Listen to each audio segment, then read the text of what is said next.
Well, hi everyone.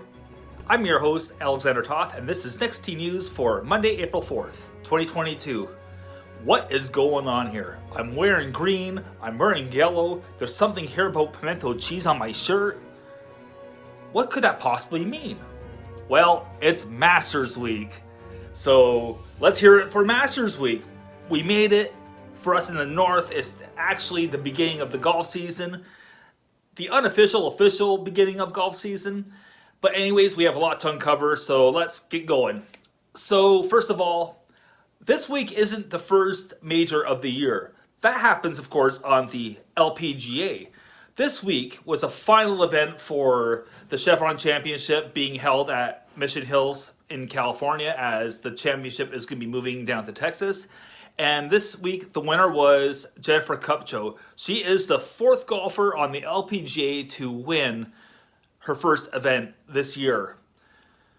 What a way to go out. She made the famous leap into Poppy's Pond. She had this thing sealed up really on Saturday after the third round.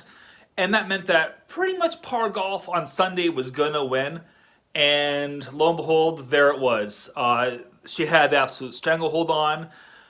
She played some fantastic golf this weekend, and there's your winner of the Chevron Championship, the last one to be held at Mission Hills. I just wish that Chevron Championship would somehow incorporate the name Dinah Shore into the event next year or moving forward and call it the the Dinah Shore Chevron Championship or something, because the LPGA, it does lack on traditions. A tradition like no other, like we're about to see this week. Holy cow, the Masters segues are crazy. But anyways, it would be nice to see them somehow incorporate a little bit of tradition into the title of the event. So, Jennifer Kupcho, congratulations on your first win and, of course, your first major victory. So, the Masters. This week, we also had the last chance dance for somebody to get into the field for this year's Masters. And winning the Valero Texas Open was JJ Spaun. What a great time to pull off your first win. It seals a date for entering the field into the Masters Championship and that drive down Magnolia Lane. A trip that I want to make one day myself because I've never been on the grounds. But JJ, congratulations on your fantabulous victory. Wow, I just used fantabulous in this. But congratulations. You know, it's pretty damn exciting. I'm excited for you. It's your first one. And go get him, kid. You know what? Go get him. Speaking of going to get him. Well, that's exactly what Tiger Woods did.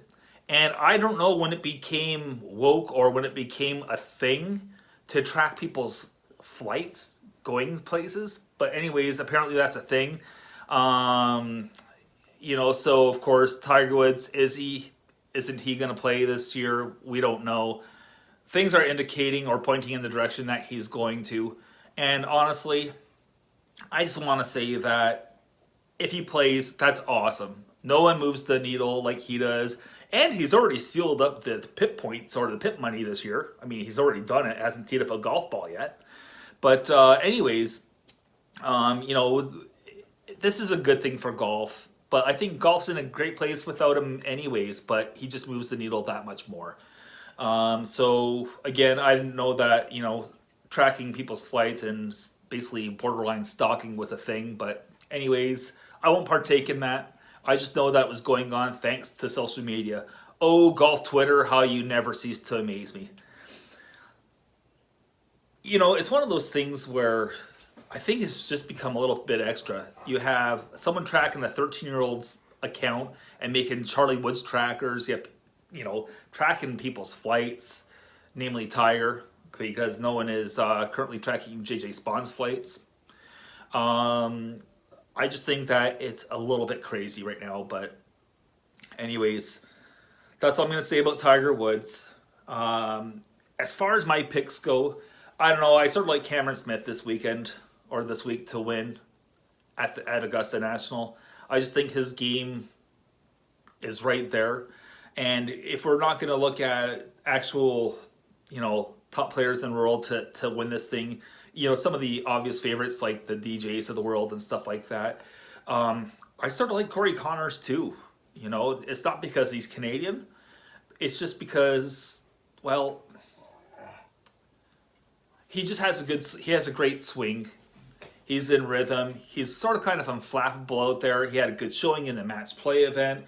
And I think he's just sort of kind of trending at the right time. It's major season officially. So I sort of like Corey Connors. He's not a bad guy to go with if you have some money, to place a wager. But no, I like Cameron Smith. He's been in good form all year this year. And I just don't know if pink will go with that shade of green on Sunday. I saw his scripting from Original Penguin. And yeah, I don't know if that print works with that jacket. So, take it for what it's worth. So, of course, we also have, our legends or our past winners. And when I say past winners, I'm not talking about Tiger Woods. I'm not talking about the absent Phil Mickelson. Say what you will about him and everything that's transpired and gone on. I just think it's sort of, we are not seeing him there. But anyways, you have the Bernard Longers, the Freddie Couples. Someone is going to give us a reason to be excited this weekend for at least a couple rounds, and they're going to make the cut. It might be longer. It might be Mike Weir. It's going to be someone like that because we always get that one guy who gets us excited. Stroll down memory lane as opposed to Magnolia Lane. And speaking of sentimental and things that aren't going to be happening this year, well, Jack Nicklaus, the Golden Bear, is not going to be playing in the par 3 contest this year. So, that's unfortunate, but we're getting to that point where this is going to be more of a thing where the likes of Mr. Nicklaus, Mr. Player, they're all going to sort of kind of, not really be there anymore. So anyways, I hope that everyone has a great week. I plan on playing some golf this weekend and, of course, being glued to the television. So, signing off for Next T News is Alexander Toth. My dog Muskoka here is really rattling everything right now at the camera. He's playing with a golf ball as we speak. Take care, stay safe, and we'll see you on the next tee. Enjoy the Masters.